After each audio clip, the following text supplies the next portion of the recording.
বিসমিল্লাহির রহমানির রহিম। আসসালামু আলাইকুম। প্রিয় দর্শক, আপনারা সবাই কেমন আছেন?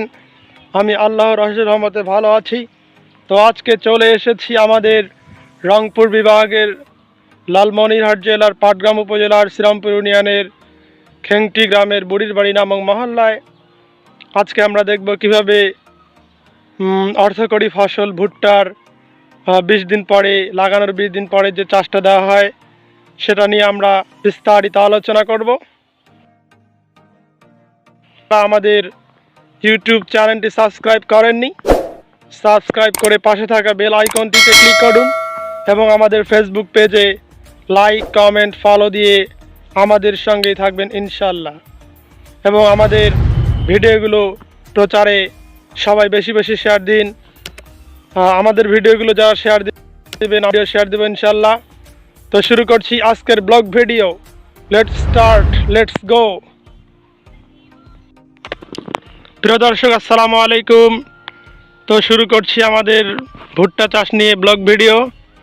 আমাদের সঙ্গেই থাকবেন। প্রিয় দর্শক, আমরা এই মুহূর্তে একটি বুড়ির বাড়ির একটি ভুট্টা ক্ষেতের পাশে রয়েছি, সেখান থেকে ভিডিওটি ধারণ করছি।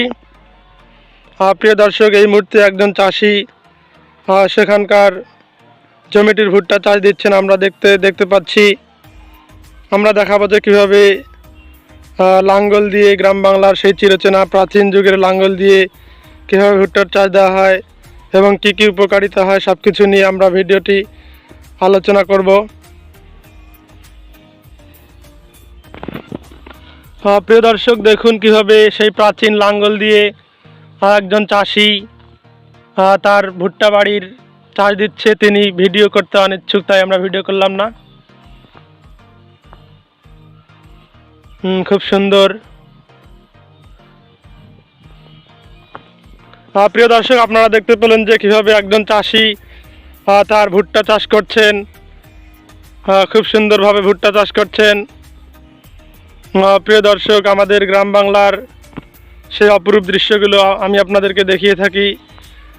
বাঁশঝাড়ের পাশেই খুব সুন্দর ভুট্টার ক্ষেতগুলো এবং এদিকে গ্রামের কৃষকরা আকাশমণি বা ইউক্যালিপটাসের গাছে লাগান, সামাজিক বনায়ন করেন, তাদের ধন্যবাদ জানাচ্ছি।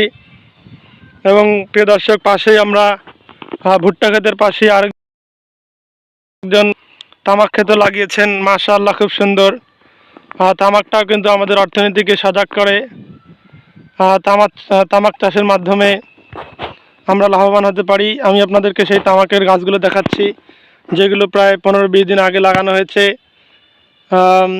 ইনশাআল্লাহ আরও কিছুদিন পরে আরও ভালো আকার ধারণ করবে।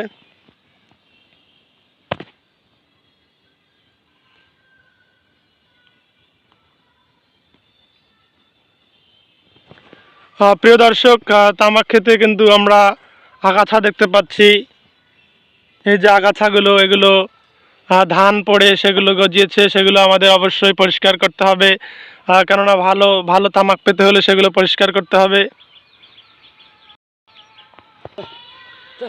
প্রিয় দর্শক, এই মুহূর্তে আপনারা সেই গ্রাম বাংলার প্রাচীন লাঙ্গলটি দেখতে পাচ্ছেন। কয়েকশো বছর ধরেই বাংলার কৃষিকে সহায়তা দিয়ে যাচ্ছে সেই কাঠের তৈরি, কাঠ ও বাঁশ দিয়ে তৈরি লাঙ্গল। আমাদের গ্রামের দিকে লাঙ্গলের হাতল বলা হয়, যেটি ধরে আমরা চাষ করি। এবং এটি হচ্ছে লাঙ্গলের ফলা। এখানে লোহা লাগানো রয়েছে, লোহাটা দিয়ে মাটিকে এই লাঙ্গলটি চাষ করতে সাহায্য করে। এবং এখানে একটি পসি দেওয়া হয়েছে, যার ফলে লাঙ্গলটি খুব সুন্দরভাবে কাজ করবে, নড়াচড়া করবে না। খুব সুন্দর। প্রিয় দর্শক, সেই ভুট্টার গাছগুলো আপনাদেরকে আমি দেখাচ্ছি।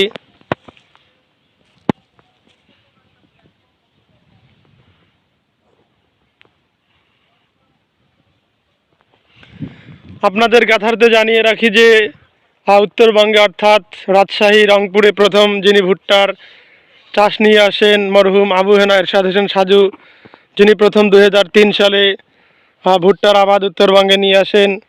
তিনি আজকে আমাদের মাঝে নেই। আমরা খুবই ব্যথিত, দুঃখিত। তিনি হয়তো থাকলে আরও অনেক কিছুই গ্রাম বাংলার মানুষের জন্য আনতেন। যিনি একজন বিশিষ্ট রাজনীতিবিদ ছিলেন। আমরা আল্লাহর কাছে দোয়া করব আল্লাহ যেন তার জীবনের গুনাহগুলোকে মাফ করে দেন এবং তেনাকে জান্নাতবাসী করেন। সবার কাছে দোয়া চাচ্ছি। তার অবদান আজকে এই ভুট্টা কিন্তু অনেক কাজে লাগে প্রিয় দর্শক। আমাদের গ্রাম বাংলায় গরুকে খাওয়ানো হয়, ছাগলকে এই ভুট্টার পাতা খাওয়ানো হয়। সব কিছু বিশিষ্ট মরহুম আবু হেনা এরশাদ হোসেন সাজু বরাবর অবদান আমি স্বীকার করছি, পুরো রংপুরবাসীকে স্বীকার করতে হবে। তো ভিডিওটি বেশি না বাড়িয়ে শেষ করছি। খোদা হাফেজ, আসসালামু আলাইকুম।